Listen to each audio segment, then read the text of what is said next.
In this video, I'm going to show you how to check which app used how much data in Redmi 8 or any Android device, or if you want to check which app is consuming the largest amount of data within your phone. Stick around and subscribe if you're new here for more tips, tricks. Or all you have to do is head on to your phone settings within your Android device. As you head your phone settings, within that search area within your phone settings, input data usage using your keyboard. Data usage. So when you tap on data usage, as you can see, the search suggestions are already showing down below. Type in data usage and then tap on it. Yes, depending on the data SIM card that you're using, you can see this is SIM 1, that is system apps, Telegram, Facebook.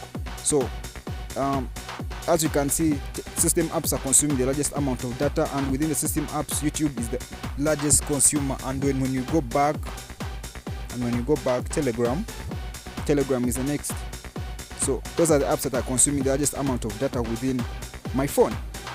So thanks for watching. You can check out my other videos. See you next time.